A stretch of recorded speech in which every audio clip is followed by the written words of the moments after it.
Hello, everyone, and welcome to Felix's Space Time. In today's video, we have an interview with Christina Korp, the founder of Space for a Better World. Before we go on to the interview, my auntie Chris is in hospital at the moment and feeling a bit down, so I'd just like to take the opportunity to give her a big shout out to her and all the people looking after her at the NHS. I hope you get better really, really soon. This video is for you. Enjoy.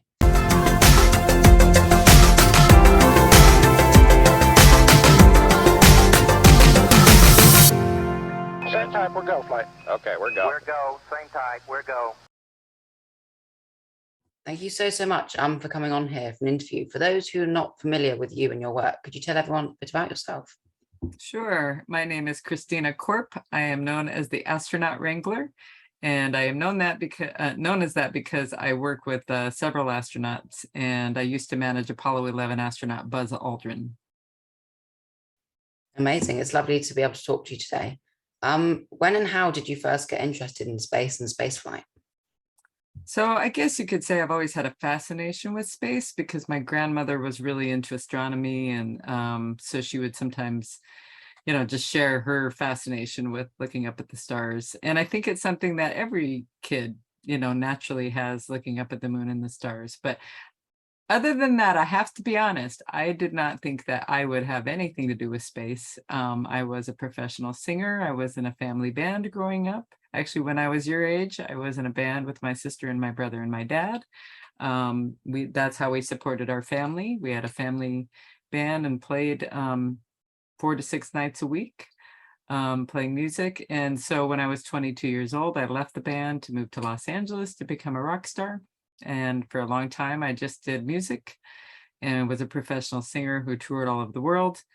And then I ran a small record label and media company, production company, and I was in some concert specials for PBS here in America.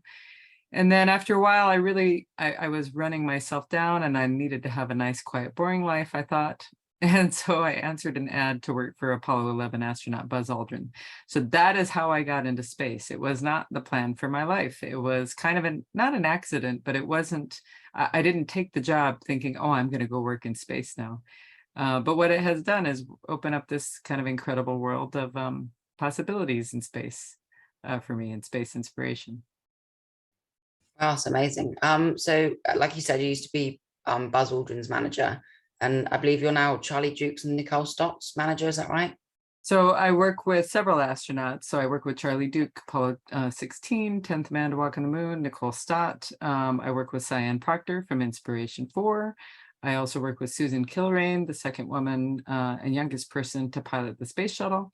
And then now I'm going to start doing stuff with So Young Yi, the only South Korean ever to go to space. And I have a few other astronauts now who want to come on board and work with me. And I don't represent any of them exclusively. I just, but I do a lot of work with each one of them. Honestly, if I was exclusive with any of them, I would only be able to really work with one because it's a lot of work to work with an astronaut. Okay. So how did you start these kind of partnerships, and what do you do on a day-to-day basis with them, and what kind of things do you sign them up to and that kind of thing? So when I worked with Buzz, I was responsible for his whole legacy. So everything you saw for about a dozen years was a lot of my work helping to promote his vision for the future. And a lot of other astronauts wanted me to take them on during that time, but I was really just too busy. So when I left the Aldrins in 2019, the end of 2019, after the 50th anniversary of Apollo 11, and kind of during the pandemic, that's when I started thinking, oh, okay, I could start working with different astronauts and expand now that I'm not just devoted to one astronaut's legacy. So I booked them for appearances, speaking engagements, branding, licensing, that sort of thing. I helped Nicole Stott get her Omega ambassador agreement. So and I don't know if you know this, but most astronauts get an Omega watch. They are the space watch. They're the watch that was on the moon during the Apollo mission. So that's the kind of stuff I help them with, though, is speaking engagements, appearances, licensing, branding, that sort of thing. Oh, cool, amazing. So when you were younger, like you said, you used to be a singer. Do you still occasionally sing to this day? I know your sister still does, and she did at the Aim High Gala. So do you occasionally sing still today? I do occasionally. Actually, I have sung at 3 or 4 of my own galas. This was one of the first galas I haven't sang at in a long time because it was a lot of work. And I just thought I can't worry about one more thing about worrying about getting up on stage. But my sister is an amazing singer, as you got to hear, and so, I do miss being on stage sometimes. It was my life for a long time, but at the same time, what I love about like the gala that you got to attend, I get to be very creative because everything you saw, like the people that are on stage, that is what I help create. I produce all of that. So that kind of helps feed my creative side that normally singing on stage would be, that's how I would get that fix, my creative fix, but now I get to do it in a much broader sense by producing events. All right, cool. Can you talk me through the process of organizing an event from just an idea in your head to actually people start to walk through the door? Yeah, people tell me that I organize events in a very backwards manner. And so a lot of times, say a company has an idea that they want to do an event and they put a budget towards it, and then people have to figure out what it's going to be or what the theme is. I do it the opposite. I think, okay, here's something we're celebrating. Here's the kind of event I want to do. I've got to get people on board, and I try to convince people to come. So astronauts to say, like, I want to celebrate this, and would you be willing to come and appear or support it? And then I go to sponsors and say, this is what I'm doing. Would you like to get involved? Would you like to support it? So I don't do it in the traditional manner, but it's usually because I'm trying to do something really inspirational, and that's around something historical, and then trying to basically get people on board to come and help support me in it. And because I've worked with astronauts for a long time and people have seen what I've done, I do have some long relationships, like with British Airways and with Omega and some of these other companies. They know who I am. And so, a lot of times it is because they've already seen what I've done before. So it's a little different than some event organizers and producers than how I do it. Okay. If you could hold an event anywhere on the planet, where would it be, and who do you think you'd like to speak there, to appear there? Well, there are a few places that I am trying to make some things happen. So I actually got the permit to do a big project in Times Square in New York City. I was going to put life-size real spacecraft in Times Square. That plan got kind of blown up by the pandemic. So it's something that I'd still like to try to make happen at some point. The other place, and if I do it, I would probably bring a bunch of different astronauts just to meet and greet, the public and kids, and do it in partnership with schools and stuff, because I'm very passionate about inspiring young people like yourself.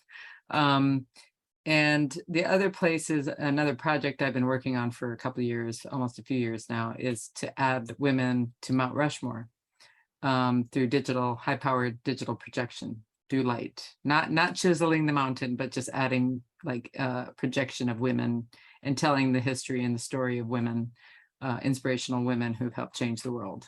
So that's those are kind of my two big places, I think. But I don't know, I'd like to do something in a lot of places, so I could answer that probably differently every year. Right. Okay. Wonderful. When you were founding Space for a Better World, what was the main objective, and do you think you've achieved that so far?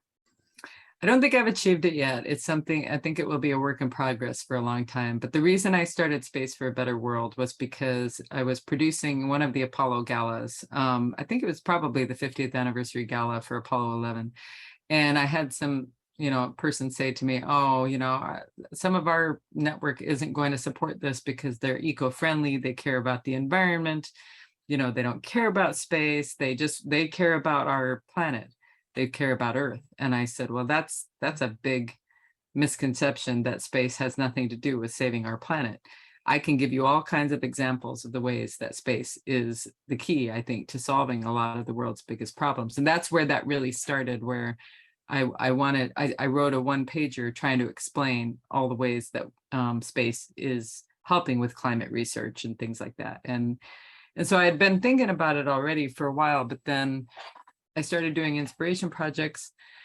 And then I realized, and the other astronauts had said to me, like, look, we want to help support you. We believe what you believe. We would like to help tell this story better of the ways that space already benefits life on Earth. And people don't realize that it's the space world doing it. So if you start your own nonprofit, then that might make it easier, to do some things. Because I've had donors or sponsors and stuff who want to support nonprofits more than they do just like if it was me by myself saying I'm promoting space for a better world. So I realized, okay, that's the best way that I can do it, because I'm not trying to profit from this messaging. I feel it's my responsibility with my relationship with the astronauts and the history I have in space to try to inspire people and get them to see the value of space in their lives and how everyone's benefiting from it. But maybe I can help tell that story in a way that is more accessible.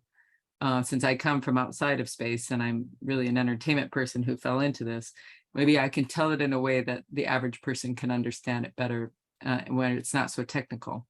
So have I achieved it? I mean, I think it will be something that will take a long time to achieve, but my hope is that I can raise awareness about the ways that space could be the key to solving the problems that people care about the most, and not just for regular people, but people who have influence and power, decision makers in government, or really, really wealthy individuals who decide they want to, say, clean up the plastic in the ocean, or they want to save certain species. My hope is to draw attention to space technology that could help them do that make more of an impact using space tools to do that.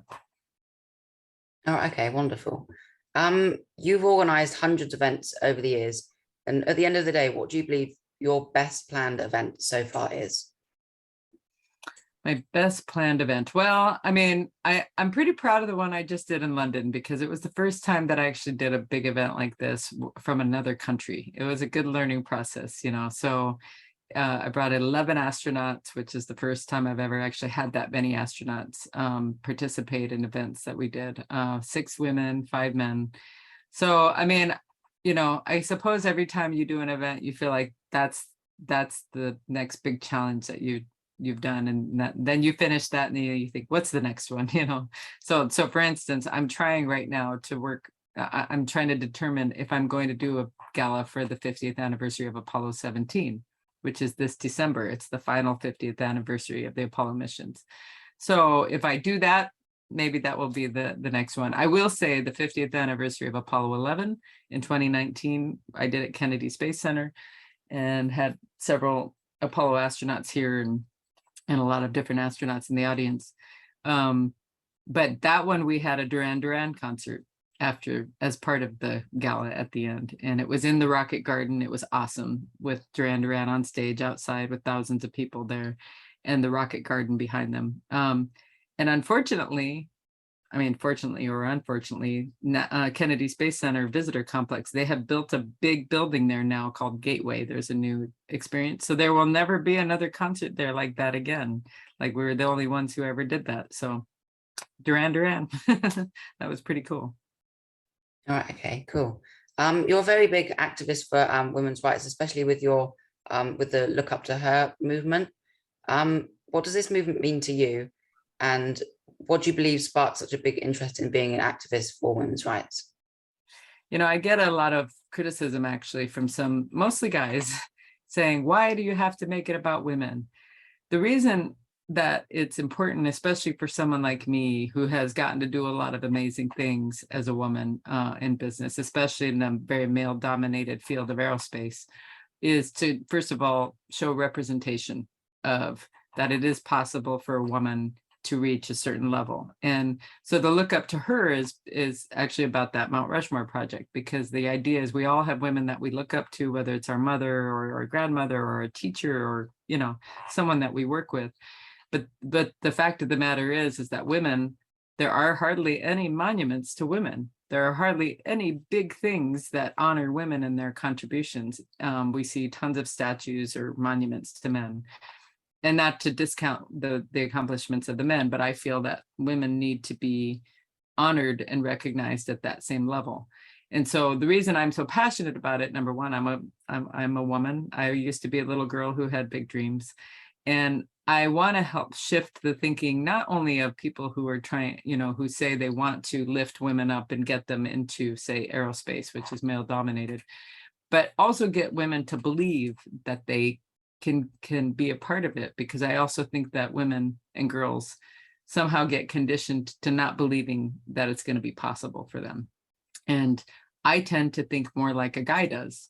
I look at a job posting or I look at an opportunity and I think, I could do that. I could learn how to do that. Even if I've never done it before, I'm quite sure I could do it. But I think a lot of women and girls sometimes doubt themselves and think either they might believe they can do it, but they might think, but they're not going to let me do it.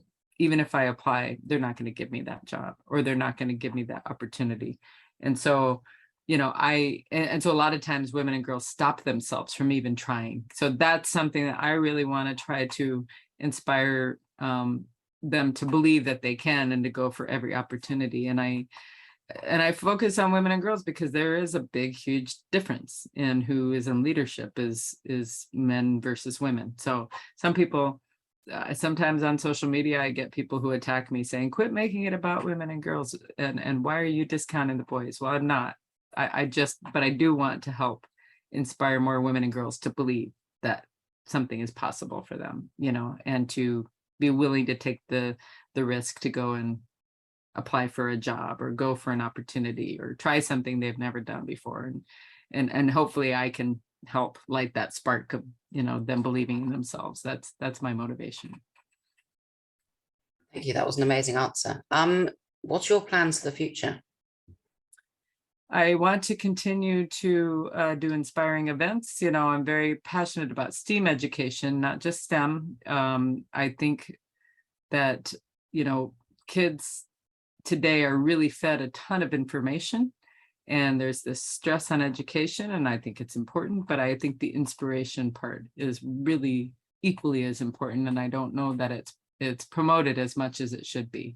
The value of Apollo, yes, we got all this technology out of it, but honestly, the reason I say the game changers of today, the people who are changing the world today, were little kids when the Apollo missions happened, and they were inspired by what the Apollo and going to the moon did to their hearts. And so that's what I think is my mission is, and you may have heard me say this, to connect the space curious with the serious, the space serious, because I'm deep in the world of people who are very serious about what's going on in space.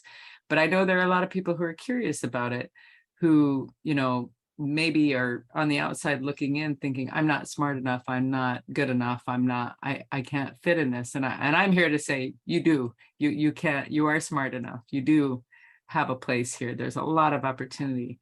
And so I want to inspire people. That's my mission, to do more events, to do more messaging, to do more things to inspire people, and using the awe and wonder of space exploration and art to do that.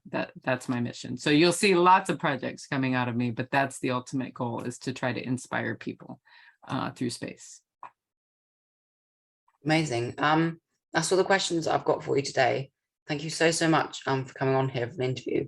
It was amazing to be able to meet you at the AIM High Gala in London at the beginning of May. And you had some amazing answers to some of my questions today. Well, I appreciate you having me on, Felix, and I hope I get to see you next time we do some events in the UK. Yeah, definitely. So thank you so much, and I hope you have an amazing rest of your day. Likewise. Bye. Thanks for watching. If you enjoyed today's video, don't forget to like and subscribe.